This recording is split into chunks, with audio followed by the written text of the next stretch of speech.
Imagine a tank traveling at a speed of 1.5 kilometers per hour, flailing chains in front of itself like a madman. Sounds absurd. The British called it a brilliant solution to the minefield problem and sent hundreds of such machines to the beaches of Normandy. This is the story of the Sherman Crab, a tank that was supposed to clear minefields but spent most of its time fighting its own design. Minefields were a true nightmare for every army during the Second World War. The Germans covered every meter of land they abandoned with them, turning battlefields into deadly traps. The British had to do something about it because they were losing too many people and equipment.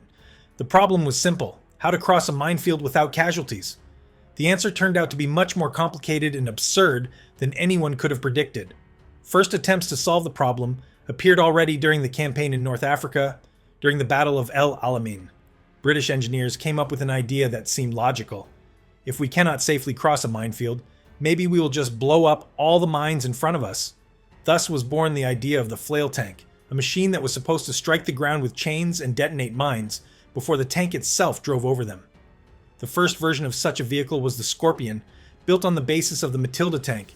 The design was painfully simple. A large metal box was attached to the side of the tank, in which a separate engine driving a rotating drum with chains was placed.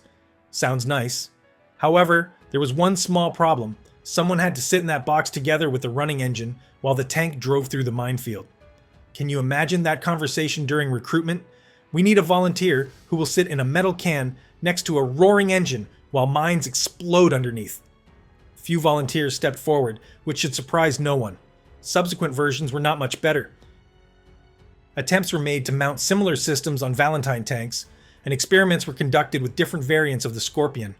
There was even a version called Pram Scorpion, where the tank simply pushed the entire flail mechanism in front of itself on a separate chassis. It looked as absurd as if a tank were pushing a baby stroller in front of itself. All these designs had one common flaw: a separate engine to drive the flail.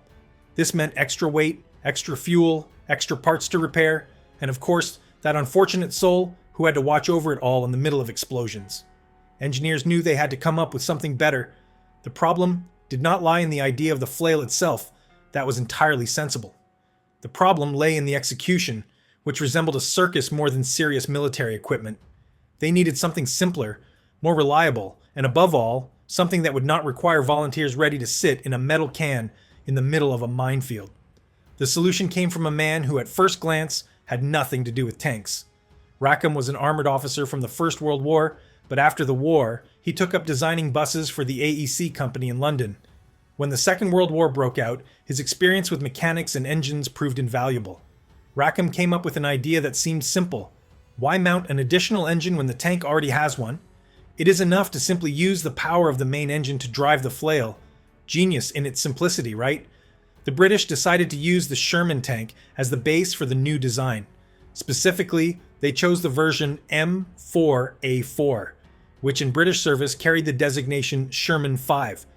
This tank was unique because it had a real monster under the hood, the Chrysler Multibank engine. This was not an ordinary engine. It was 5 6-cylinder engines connected around a central crankcase, 30 cylinders in one tank. The Americans did not want this engine. They used Sherman M4A4 only for training, considering the whole design too complicated. But the British, being British, stated that it was a wonderful idea and ordered a whole lot of them. The design of the Sherman Crab looked as follows. From the side of the tank, just behind the turret, a drive shaft came out. It ran to the front, where it connected to a bevel gear that drove the rotating drum. On this drum, a series of chains were mounted, which were supposed to strike the ground and detonate mines. This whole structure was called a jib and was permanently attached to the front of the tank. Sounds simple? In theory, yes. In practice, it turned out that the devil is in the details. The first problem was speed. When the flail was working, the tank could travel at a speed of about 1.5 kilometers per hour. Yes, you hear correctly, 1.5 kilometers per hour. An average human walks faster. A tortoise would probably win the race. But engineers claim that this is not a problem because, after all, the tank does not need high power when it drives so slowly. All the power goes into rotating that drum with chains. Logical, but is it practical? That is another matter. On the ends of the drum, special toothed wheels were mounted, which were supposed to cut barbed wire. The idea was that if you are not currently using the flail for mines, you can lower the entire jib almost to the ground and tear through obstacles. Sounds useful? In theory, yes. In practice, no one ever used it. Simply, no one saw the sense in driving at a speed of 1.5 kilometers per hour through barbed wire when one could just run it over with a normal tank. The chains with which the tank thrashed the ground were also special. These were not ordinary chains, but a special riveted and welded construction, a series of long metal loops. Engineers discovered that such loops twist but do not break when a mine explodes. Because yes, mines exploded all the time. The whole jib would jump up, fall back down, chains would tear, and the tank had to return to base for replacement. Therefore, every crab carried spare chains with it, because everyone knew it was only a matter of time before they would be needed. The Sherman M4A4 could be recognized by the wider wheel spacing. The tank was a bit longer because of that enormous multibank engine, so the wheels had to be spaced wider. The Americans looked at this and shook their heads. The British looked at this and said, "Wonderful, we will take hundreds of them." And they took. Sight start. They used the M4A4 not only as the Crab, but also as the Sherman Firefly with a 70mm gun. Sight 56. Apparently, complicated things attracted British engineers like a magnet. The whole construction was ready for the invasion. 3 armored regiments joined the 30th Armored Brigade, which was subordinate to the famous 79th Armored Division. This was a special division that dealt with various strange equipment, mine-clearing tanks, tanks with bridges, tanks with flamethrowers. Everything that normal commanders considered too strange to use. And the Crab was their star, a tank that drove slower than infantry and waved chains in front of itself like someone possessed. June 6th, 1944. The beaches of Normandy. Crabs drove from landing craft straight onto minefields. It was their big debut, the moment everyone had been waiting for, from generals to ordinary soldiers. The tanks moved forward, the chains started spinning, mines started exploding, and then it turned out that theory is one thing, and practice is something completely different. Official effectiveness was 90%. Sounds impressive, right? 9 mines out of 10 are detonated, the path is safe, infantry can walk. Wonderful. But what about that one mine that was left? Well, if you were lucky, it hit the tank driving behind the Crab. If you were unlucky, it hit a truck full of soldiers. And if you were really unlucky, the Crab itself drove onto that one mine that had just been missed. The problem lay in the terrain. When the Crab drove on a flat field, everything worked great. The chains hit the ground evenly. Mines exploded according to plan. But battlefields are rarely flat. There are ruts, holes, unevenness. A mine hidden in a depression in the terrain could easily avoid the chains that were thrashing the air half a meter above it. The Crab simply drove past, chains spinning carelessly in the air, and the mine calmly waited for the next vehicle. Engineers tried to solve this problem. They came up with the concept of a contoured flail, which was supposed to somehow handle all these terrain traps. They worked on it for months, then years. When they finally finished the prototype, the war ended. This whole great solution came too late to help anyone. Typical. But there were also other problems. Those toothed wheels on the ends of the drum that were supposed to cut barbed wire. Theoretically, one could lower the entire jib almost to the ground and tear through obstacles. Practically, no one did it. Why drive at the speed of a dead snail through wires when one can just run them over normally? It was like having a butter knife that can also be used as a screwdriver. Theoretically possible, practically senseless. The Germans, of course, did not sit idly by. When they saw how Crabs were clearing minefields, they decided to invent something especially for them. Their solution was simple and deadly effective. They took an aerial bomb, buried it in the ground, and connected it to a surface mine with a tripwire. The idea was brilliant in its simplicity. The tank drives, chains hit the mine explodes. This automatically detonates the aerial bomb underneath. Boom. End of the Crab, end of the crew, end of the mine clearing problem. This worked terrifyingly well. Crabs jumped into the air like toys, leaving behind only smoking wreckage. The British had to learn to recognize signs that the Germans had used this trick. Sometimes they succeeded, sometimes not. It was a lottery. Either you drive through the minefield safely, or you become part of the landscape. Chains also caused constant problems. Every explosion threw the entire jib upward. The drum fell back down, chains twisted, some broke, despite all that special riveted construction. The tank could work only for a certain time before it lost enough chains to become useless. Then it had to return to the rear, where mechanics cursed, removed old chains, and mounted new ones. It was an endless cycle. Drive, thrash, break down, repair, drive again. Clouds of dust were another nightmare. When those chains spun at full speed, hitting the ground, they raised such clouds of dust and mud that nothing could be seen. Literally nothing. The driver drove almost blindly, relying on someone from the outside to prompt him. The gun sight was useless, the turret was useless, everything was covered with a thick layer of mud and dust. It was like trying to drive a car in a sandstorm, only that sandstorm traveled with you all the time. Minefields in Normandy were everywhere. The Germans had months to prepare defenses, and used this time perfectly. Every beach, every road, every field was sown, with anti-personnel and anti-tank mines. Crabs moved first, thrashing the earth with their chains, exploding mines one after another. It was loud, dirty, and terrifying. And yes, it worked. But was it worth all that fuss? That is a completely different question. When the Crab started clearing mines, the crew had to perform one absurd action. Turn the turret with its back to the direction of travel. Yes, you hear correctly. The tank drove forward, but the gun was pointed backward. The reason was simple. All those clouds of dust, mud, and shrapnel flying in the air would destroy the sight and everything that was on the front of the turret. So the crew rotated the entire turret to protect sensitive equipment. The problem is that if an enemy suddenly appeared in front, the tank could not shoot. It had to first stop thrashing, wait for the dust to settle, rotate the turret, and only then fight. A tactic straight from the worst dreams of every tank commander. But it turned out that the 70mm gun was much more useful than that whole flail system. During the landing in Normandy, Crab crews quickly discovered that Germans were sitting in bunkers and fortified positions along the beaches. And then someone came up with an idea. What if we just start shooting at those bunkers, instead of thrashing the ground? It turned out that this works excellently. A 70mm shell did much more damage to German positions than hours of thrashing a minefield. Crabs started to be used as regular support tanks, which completely contradicted their original purpose. This enraged the command of the 79th Armored Division. They did not build complicated mine-clearing tanks so that some infantry commander could use them as a regular Sherman. The division was commanded by Brigadier General Duncan, who later even became the curator of the Tank Museum. Duncan introduced an iron rule. Crabs could be lent to other units exclusively for mine clearing. Only and exclusively for that. When the field was cleared, the tanks had to immediately return to the 79th Armored Division. To enforce this, Duncan sent his officers as liaisons to every unit that borrowed Crabs. The task of these officers was to watch that no one used the tanks for anything else. It was a constant struggle. Commanders of other divisions looked at the Crab and saw a tank with a gun. They saw something they could use to fight. They did not care that this tank has a huge drum with chains at the front.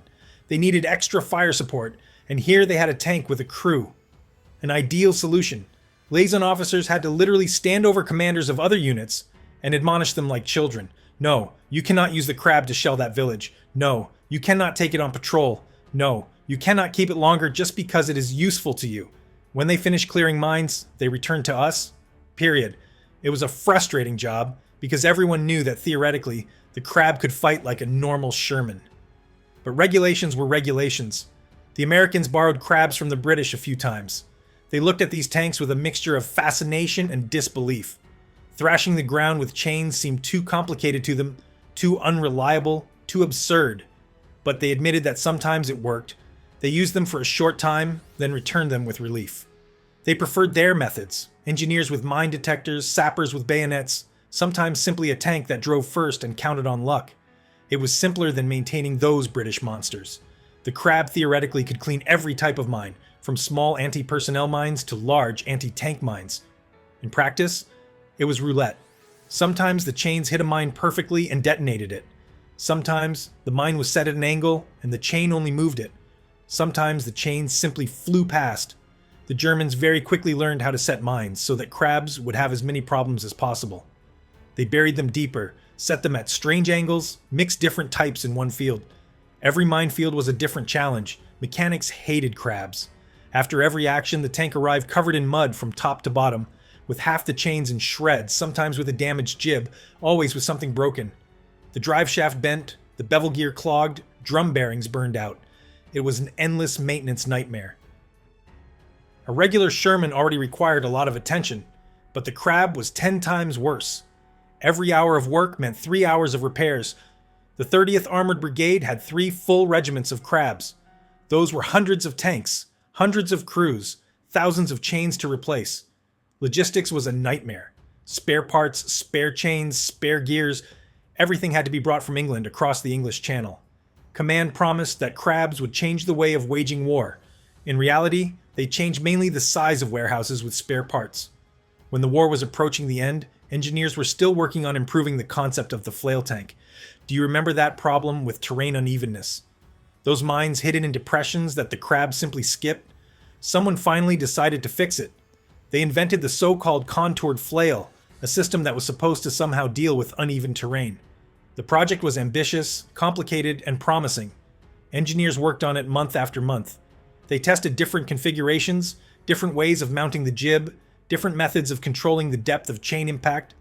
This was supposed to be the solution to all of crab's problems. An end to skipped mines. An end to tens of % effectiveness, which in practice meant that every 10th mine remains in the ground. It was supposed to be perfect. The prototype was ready in 1945. It was beautiful. It worked exactly as planned. Engineers were proud. Command was pleased. Everything was wonderful. There was only one small problem. On May 8, 1945, the Germans surrendered. The war in Europe ended. The contoured flail came too late to help anyone. All that work, all those tests, all that improvement for nothing. The story of the crab in a nutshell. Good ideas that come either too early or too late. But let's return to the Sherman M4A4 itself and that absurd Chrysler Multibank engine. The Americans looked at this engine like a bad joke. 30 cylinders, 5 separate engines connected together. It was too complicated, too unreliable, too difficult to maintain. They used M4A4 only for training in the rear, far from real combat. They preferred simpler versions of the Sherman with a normal engine that could be repaired without an engineering degree. The British, however, loved the M4A4. It is not known why. Maybe because they liked complicated things?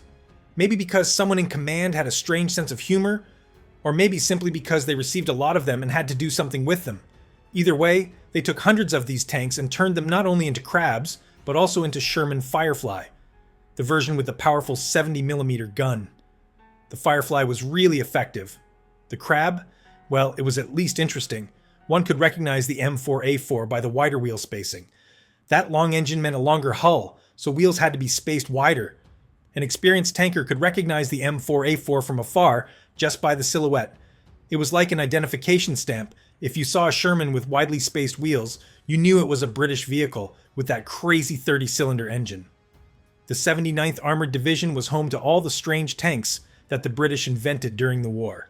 Crabs were only part of this collection.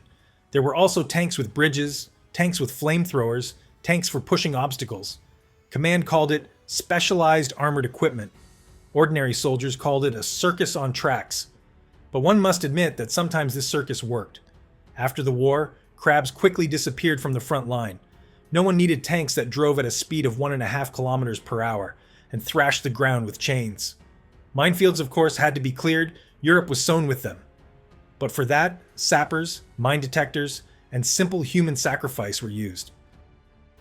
Complicated machines that required hours of maintenance after every hour of work were not used. A few crabs were preserved as exhibits. You can see them in tank museums, standing proudly with that big drum with chains at the front. They look impressive. Information plaques tell about their key role on D-Day, about how they cleared the beaches of Normandy, about how they saved the lives of hundreds of soldiers. It is all true, but it is also true that they spent most of their time in workshops, that they skipped every 10th mine, that they were slower than a walking soldier.